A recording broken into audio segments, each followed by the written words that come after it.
नमस्कार दोस्तों, मैं Ravishankar Kumar, electrician jet extractor modern ITI Anjani college और टिकरामगंज के यूट्यूब चैनल में आपका स्वागत है।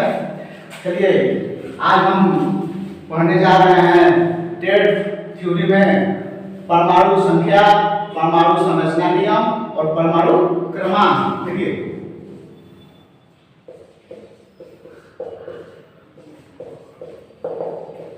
परमाणु संख्या पढ़ेंगे,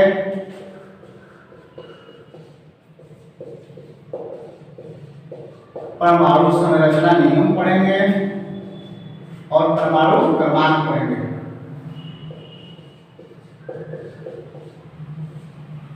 और परमाणु क्रमांक नंबर। तो परमाणु सबसे पहले हमें यह ध्यान देना है कि परमाणु का निर्माण कैसे हुआ है, परमाणु किन कणों के टूटने से बना है। देखिए सबसे पहला चीज कोई पदार्थ है। कोई पदार्थ, किसी भी पदार्थ को जब तोड़ा गया तो यह टूटा किसमें? अणु में टूटा। यह पदार्थ का सूक्ष्म कण होता है अणु, इसे हम अणु बोलते हैं। अब इस अणु को भी तोड़ा गया है किसमें? परमाणु में। इस अणु को किसमें तोड़ा गया है? परमाणु में तोड़ा गया है। जब वैज्ञानिकों ने देखा कि परमाणु को भी तोड़ा जा सकता है तो वैज्ञानिकों ने इस परमाणु को तोड़ा, किसमें तोड़ा? 3 कण में तोड़ा। इस परमाणु को 3 कणों में तोड़ा गया। उसको बोलते हैं सबसे पहला इलेक्ट्रॉन।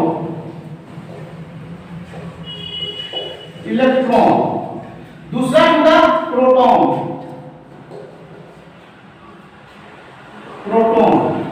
और तीसरा न्यूट्रॉन। इलेक्ट्रॉन, प्रोटॉन और न्यूट्रॉन में तोड़ा गया। किसको? परमाणु को तोड़ा गया। अब ध्यान दीजिए यहाँ पे जो हमारा इलेक्ट्रॉन है, प्रोटॉन है और न्यूट्रॉन है, इन तीनों के मिलने से परमाणु का निर्माण हुआ। किसका निर्माण हुआ है? परमाणु का निर्माण हुआ है। इलेक्ट्रॉन, प्रोटॉन और न्यूट्रॉन, इन तीनों के मिलने से किसका निर्माण हुआ है? परमाणु का निर्माण हुआ है। अब ध्यान देने वाली बात चीज है कि जो हमारा परमाणु होता है यह उदासीन कण है। क्या कण है? उदासीन कण है। जो हमारा परमाणु होता है यह उदासीन कण होता है। यह उदासीन क्यों होता है इसको हम यहाँ क्लियर करेंगे। सब देखेंगे पहला चीज की जो हमारा इलेक्ट्रॉन होता है, इलेक्ट्रॉन पर कौन सा चार्ज होता है, कौन आवेश होता है? इलेक्ट्रॉन पर ऋण आवेश होता है। क्या आवेश होता है? ऋण आवेश होता है। प्रोटॉन पर कौन सा आवेश होता है? प्रोटॉन पर धन आवेश होता है। कौन सा आवेश होता है? धन आवेश होता है। न्यूट्रॉन पर कौन सा आवेश होता है? न्यूट्रॉन पर कोई आवेश नहीं होता है, शून्य। कोई आवेश नहीं होता है, शून्य आवेश होता है। तो न्यूट्रॉन को कौन सा आवेश होता है? शून्य आवेश होता है। अब हमें यह ध्यान रखना है कि परमाणु के संरचना बनाने से पहले परमाणु संख्या को हमें देखना है। तो परमाणु संख्या में जितने इलेक्ट्रॉन होते हैं उतना ही क्या होते हैं? प्रोटॉन की संख्या होती है। तो इलेक्ट्रॉनों की संख्या प्रोटॉनों की संख्या के बराबर जब होगी तो जितना पॉजिटिव होगा उतना निगेटिव होगा। तो इससे क्या होगा? प्लस माइनस दोनों बराबर होगा तो क्या होगा? परमाणु उदासीन होगा। यानी प्रोटॉन जितना होगा उतना इलेक्ट्रॉन होगा, तो इससे क्या होगा? उतना बड़ा चार्ज होगा उतना माइनस चार्ज होगा। इससे कारण क्या होता है? परमाणु उदासीन होता है। चलिए आपको हम आगे बताते हैं कि परमाणु उदासीन कैसे होता है। देखिए इसका आगे परमाणु संख्या है। परमाणु संख्या बराबर क्या होता है? इलेक्ट्रॉनों की संख्या बराबर प्रोटॉनों की संख्या।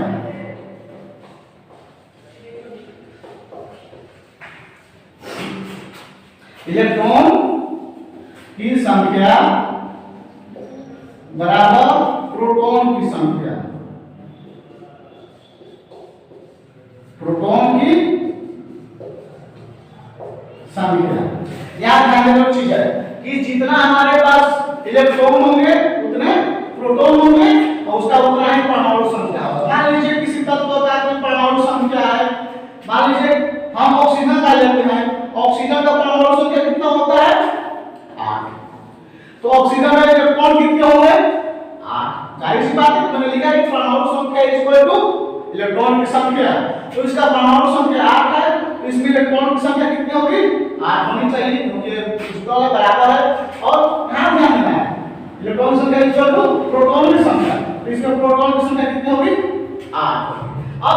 बात है, इलेक्ट्रॉन को मैंने पहले ही बताया है कि इलेक्ट्रॉन को कौन सा आवेश होता है, ऋण आवेश होता है। प्रोटॉन को कौन सा आवेश होता है, धन आवेश होता है। अब ध्यान देने वाली चीज है कि इसमें 8 इलेक्ट्रॉन है और देखिए परमाणु संख्या बराबर इलेक्ट्रॉनों की संख्या बराबर प्रोटॉनों की संख्या। अब ध्यान देना यहाँ पे इसमें 8 ऑक्सीजन का, हम ऑक्सीजन का परमाणु संख्या लिया, किसका, ऑक्सीजन का, O2 होता है इसका, ऑक्सीजन का परमाणु संख्या 8 होता है। तो मैंने लिखा कि परमाणु संख्या इक्वल टू इलेक्ट्रॉनों की संख्या इक्वल टू प्रोटॉनों की संख्या। तो इसका परमाणु संख्या 8 है, इसमें कितने इलेक्ट्रॉन होंगे, 8 इलेक्ट्रॉन होंगे और 8 प्रोटॉन होंगे। अब देखिए इलेक्ट्रॉन को कौन सा आवेश होता है, ऋण आवेश होता है, फिर प्रोटॉन का धन आवेश होता है। तो इसमें 8 ऋण आवेश हो गया और 8 धन आवेश हो गया। तो ऋण आवेश और धन आवेश बराबर होंगे तो क्या होगा, परमाणु उदासीन होगा, यानी प्लस माइनस इक्वल टू 0, कुछ भी नहीं, तो परमाणु क्या होगा, उदासीन होता है। हम इसको आगे पढ़ेंगे कि परमाणु पर आवेश उत्पन्न कैसे होता है, ठीक है। उससे पहले हम पढ़ेंगे क्या, परमाणु संरचना नियम। उससे हम पहले पढ़ेंगे परमाणु संरचना नियम, उसके बाद हम पढ़ेंगे क्या, उसके बाद पढ़ेंगे क्या, परमाणु उदासीन होता है कि परमाणु का आवेश उत्पन्न कैसे होता है। उससे पहले हम पढ़ेंगे क्या, परमाणु संरचना नियम।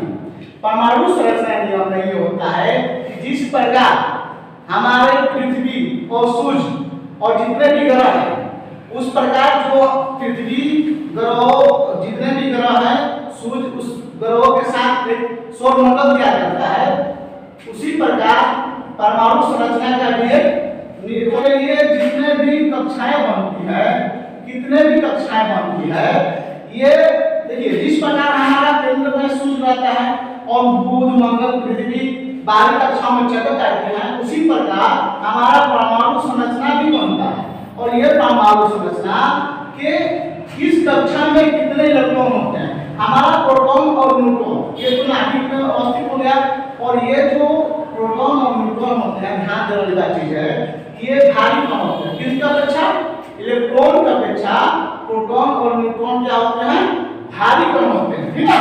ये भारी होने के कारण केंद्र में रहते हैं, किसी भी परमाणु के केंद्र में, परमाणु संरचना के केंद्र में रहते हैं, नाभिक रहते हैं। ये जो प्रोटॉन और न्यूट्रॉन होते हैं इन पर नाभिकीय बल लगता है और नाभिकीय बल के कारण यह केंद्र में अवस्थित रहते हैं।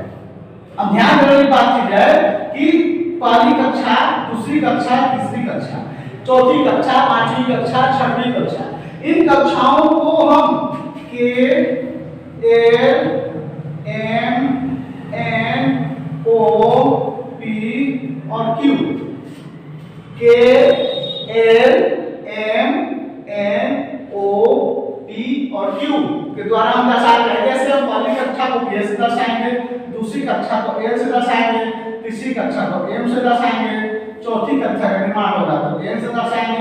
इस प्रकार कक्षाओं का निर्माण होगा और उन कक्षाओं को हम K L M N O P Q द्वारा दर्शाते हैं।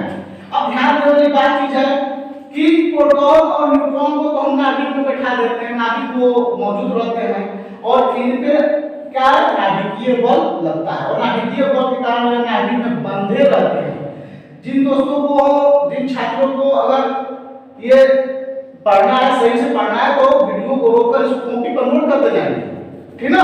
नोट करने से क्या होगा कि आपको वीडियो में बैक नहीं करना पड़ेगा, उस कॉपी को देख लीजिएगा, आपको पूरा याद आएगा।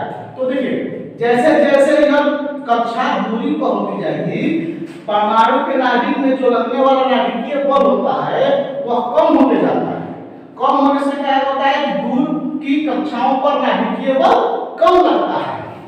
अब हम देखेंगे कि इन कक्षाओं में कौन होता है, किसको स्थापित किया जाता है। तो हम पढ़े हैं कि इलेक्ट्रॉन, प्रोटॉन और न्यूट्रॉन के मिलने से किसका निर्माण हुआ है, परमाणु का। किसका निर्माण हुआ है, परमाणु का निर्माण हुआ है। अब प्रोटॉन और न्यूट्रॉन तो हमारे नाभिक में रह गया, बचा कौन, हमारा बचा इलेक्ट्रॉन। अब इलेक्ट्रॉन इस बाहरी कक्षा में चक्कर काटता है, जिस प्रकार हमारा सौर मंडल में सूर्य विष्णु होता है, बाहरी कक्षाओं में बुध मंगल पृथ्वी शुक्र आदि ग्रह चक्कर काटते हैं, उसी प्रकार प्रोटॉन और न्यूट्रॉन हमारा नाभिक होगा, परमाणु में नाभिक होगा और इलेक्ट्रॉन जो होगा हमारा यह बाहरी कक्षाओं में चक्कर लगाएगा। अब ध्यान देने वाली बात यह है कि किस कक्षा में कितना इलेक्ट्रॉन रहेगा। तो पहला से 4 तक की कक्षा के लिए 2n²। पहली से 4 तक की कक्षा के लिए 1 2 3 4, पहली से 4 तक की कक्षा के लिए 2n²।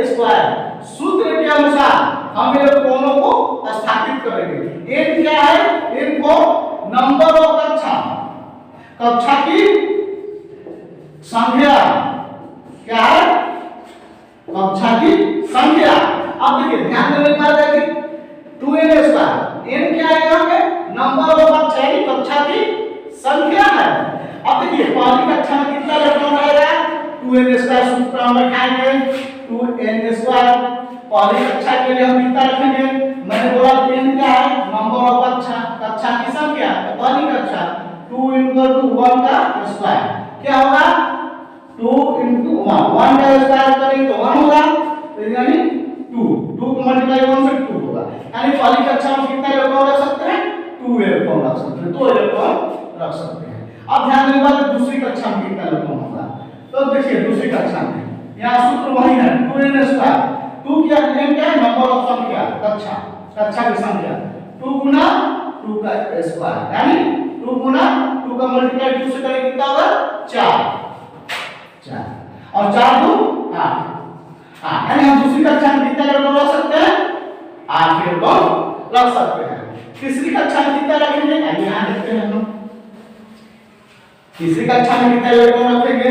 तो तीसरी कक्षा के लिए भी वही सूत्र लगेगा 2n²। तीसरी कक्षा 2 × कक्षा नंबर 3, तो 3 के लिए 1 होगा 3 यानी 2 × 3 9 यानी तीसरी 9 × 18। तीसरी कक्षा में कितने इलेक्ट्रॉन हम रख सकते हैं? 18 इलेक्ट्रॉन रख सकते हैं। इससे अधिक नहीं रख सकते हैं, कम रख सकते हैं लेकिन अधिक नहीं रख सकते हैं। अब चौथी कक्षा के लिए वही सूत्र लगेगा 2n²। 2 × 4 का स्क्वायर चौथी कक्षा है तो कक्षा की संख्या में क्या लिखा है? नंबर ऑफ n माने नंबर ऑफ कक्षा की संख्या, नंबर ऑफ। तो 4 का 16 और 2 कितना रख सकता है? 16 में 32। चौथी कक्षा में कितना इलेक्ट्रॉन रख सकता है? 32। ध्यान दीजिए क्लियर हो गया आपका ये सूत्र। मैंने लिखा है 1 से 4 तक की कक्षा के लिए 2n² सूत्र लगेगा। इसी सूत्र के अनुसार हम इसके इलेक्ट्रॉनों को बैठाएंगे, इलेक्ट्रॉनों को रखेंगे। तो पहली कक्षा में कितने इलेक्ट्रॉन आए? 2। देखिए दूसरी कक्षा में 8, तीसरी कक्षा में 18, चौथी कक्षा में 32। अब यहाँ ध्यान देने वाली बात है कि पहली कक्षा में 2 इलेक्ट्रॉन रखेंगे, एक भी रख सकते हैं लेकिन 2 से अधिक नहीं रख सकते हैं। दूसरी कक्षा में 8 से कम रख सकता है लेकिन 8 से अधिक नहीं रख सकता। 8 से अधिक इलेक्ट्रॉन होगा तो तीसरी कक्षा का निर्माण होगा। चौथी कक्षा में 32, इससे कम इलेक्ट्रॉन रख सकता है लेकिन इससे अधिक इलेक्ट्रॉन नहीं रख सकता। दोस्तों अब देखो हम तुमको यहाँ क्लियर करते हैं कि कोई कक्षा में कितने इलेक्ट्रॉन कैसे रखे जाते हैं।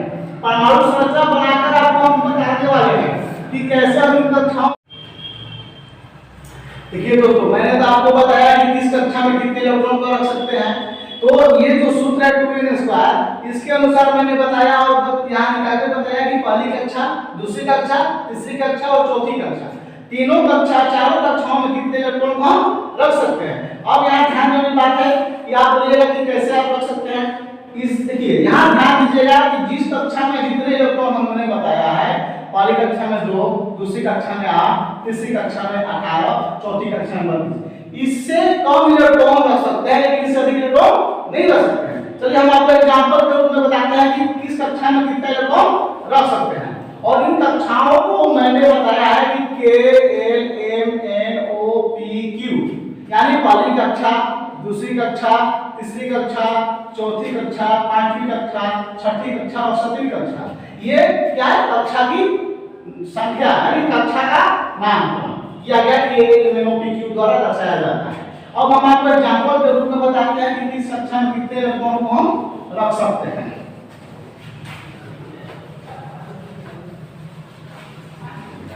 देखिए हम एग्जांपल लेते हैं ऑक्सीजन का।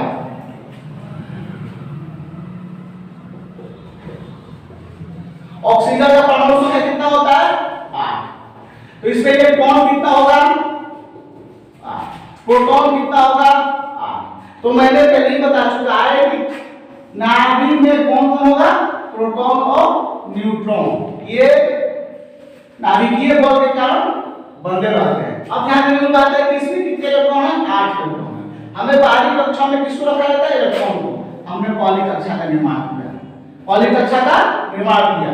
पहली कक्षा में कितने इलेक्ट्रॉन रखे जाते हैं 2। मैंने सूत्र से बताया है कि पहली कक्षा में 2 इलेक्ट्रॉन रख सकते हैं, लेकिन यहाँ कितनी संख्या है इलेक्ट्रॉनों की 8। मैंने पहली कक्षा में 2 इलेक्ट्रॉन को रख दिया। अब 8 से में 2 इलेक्ट्रॉन को पहली कक्षा में रख दिया, कितने इलेक्ट्रॉन बचे 6 बचे।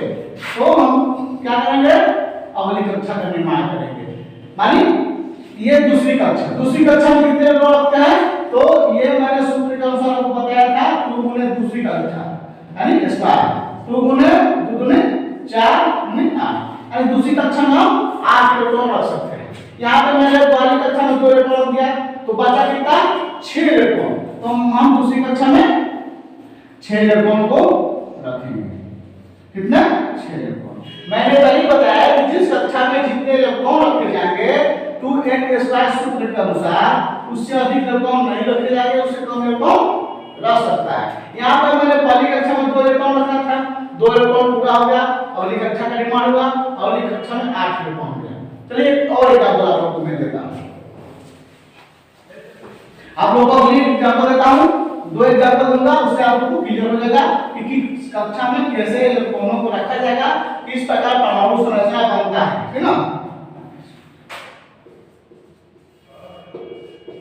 सोडियम को हम लेते हैं, सोडियम का परमाणु संख्या कितना होता है 11। इसमें इलेक्ट्रॉनों की संख्या कितना होगा 11, ठीक ना। अब देखिए प्रोटॉनों की संख्या भी इसमें 11 ही होगा। अब इसे हम परमाणु संरचना बनाते हैं, इसमें कितने प्रकार के परमाणु संरचना का निर्माण होगा, किस प्रकार होगा। चलिए हम नाभिक को पढ़ लेते हैं। नाभिक में कौन सा रहता है प्रोटॉन और न्यूट्रॉन, प्रोटॉन और न्यूट्रॉन केंद्र में रहता है, नाभिक में रहता है और यह नाभिकीय बल के कारण बंधे रहता है। चलिए मैंने पहली कक्षा का निर्माण किया, पहली कक्षा में कितने इलेक्ट्रॉन रख सकते हैं 2 इलेक्ट्रॉन रख सकते हैं ना। तो मैंने 2 इलेक्ट्रॉन को यहां रख दिया पहली कक्षा में। अब मेरे पास कितने इलेक्ट्रॉन बचा 11 में से 2 इलेक्ट्रॉन को मैंने पहली कक्षा में रख दिया, मेरे पास कितने इलेक्ट्रॉन बचा 9 इलेक्ट्रॉन बचा। मैं दूसरी कक्षा का निर्माण करता हूं। दूसरी कक्षा में हम कितने इलेक्ट्रॉन रख सकते हैं 8, अधिक से अधिक कितना रख सकते हैं 2n स्क्वायर सूत्र से निकाल लीजिएगा।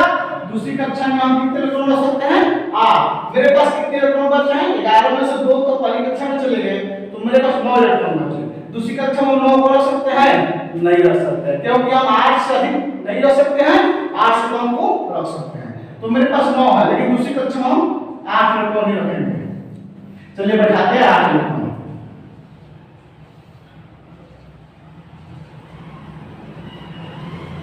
ये 8 इलेक्ट्रॉन आ गया और 8 इलेक्ट्रॉन हो गया।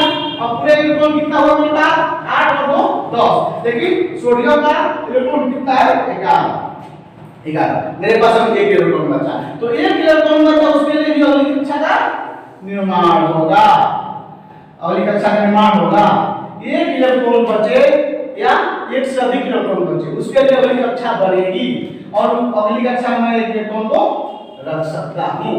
ये जाकर सोडियम का परमाणु संरचना क्लियर हुआ।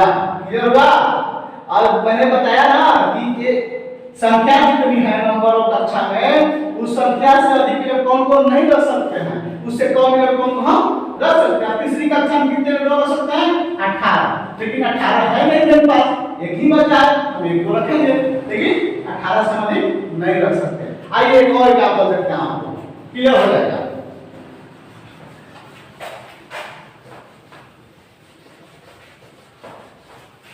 एक और एग्जांपल देता हूं, क्लियर हो जाएगा। हम कॉपर को लेते हैं तांबा का नाम सुना हम कॉपर, जिसका वार बनता है। देखिए तांबा का परमाणु संख्या होता है कितना होता है 29। इसमें इलेक्ट्रॉन कितने होंगे 29। चलिए हम तांबा का परमाणु संख्या बनाकर दिखाते हैं, इससे आपको क्लियर हो जाएगा। ठीक है, सबसे पहला हम क्या बनाते हैं ना, इसमें कौन रहता है प्रोटॉन और न्यूट्रॉन को रखते हैं, प्रोटॉन और न्यूट्रॉन को रखते हैं, रख दिए क्लियर। अब हमें किसको रखना है इलेक्ट्रॉन को हटाएंगे। ये कहाँ रहेंगे? इसके बाहरी कक्षाओं में रहेंगे। पहली कक्षा, पहली कक्षा में कितने इलेक्ट्रॉन रहते हैं? 2।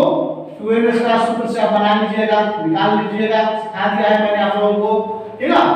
2n स्क्वायर से पहली कक्षा में मैंने 2 इलेक्ट्रॉन रख दिया। क्लियर? अब मेरे पास कितने इलेक्ट्रॉन बचे? 27 इलेक्ट्रॉन बचे। तो अगली कक्षा में निर्माण होगा ना? जरूर होगा। मैंने अगली कक्षा बढ़ा दी। अगली कक्षा में कितने इलेक्ट्रॉन रख सकते हैं? अधिक से अधिक 8 इलेक्ट्रॉनों को मैंने रख दिया। 2 3 4 5 6 7 8 8 इलेक्ट्रॉन आ गए। 8 और 2 10 इलेक्ट्रॉन तो आ गए। बचे कितना? 19 इलेक्ट्रॉन। मैंने बताया था परमाणु संख्या के इसमें कितने इलेक्ट्रॉन है? 29 है। पहली कक्षा में 2 इलेक्ट्रॉन मैंने बैठाया, बचा 10। बाकी इलेक्ट्रॉन को दूसरी कक्षा में मैंने 8 बताया। 8 के बाद तीसरी कक्षा में कितने इलेक्ट्रॉन आ सकते हैं? 18। तीसरी कक्षा में कितने इलेक्ट्रॉन? 18। तीसरी कक्षा में मैंने 18 इलेक्ट्रॉन को स्थापित कर दिया। अब कितना बचा? 2 8 10 10 18 28। 28 को हमने रख दिया। कितना है मेरे पास? 29 इलेक्ट्रॉन है। अब मेरे पास एक इलेक्ट्रॉन को स्थापित करना है, तो एक इलेक्ट्रॉन हो या एक से अधिक हो, उसके लिए हम अगली कक्षा में निर्माण करेंगे और अगली कक्षा में हम एक इलेक्ट्रॉन को स्थापित करेंगे। अब क्लियर हो गया दोस्तों? पहली कक्षा में कैसे इलेक्ट्रॉन बैठाएंगे, दूसरी कक्षा में कैसे बैठाएंगे, तीसरी कक्षा में कैसे बैठाएंगे, चौथी कक्षा में कैसे बैठाएंगे। यही मेरा सूत्र है 2n स्क्वायर, 1 से 4 कक्षाओं में इलेक्ट्रॉनों को स्थापित करने के लिए। क्लियर? अब देखिए दोस्तों, मैंने यहाँ बताया परमाणु संख्या, परमाणु संरचना नियम। अब मैं आपको अगले वीडियो में बताऊंगा कि परमाणु उदासीन होता है लेकिन परमाणु आवेश उत्पन्न कैसे होता है। क्लियर?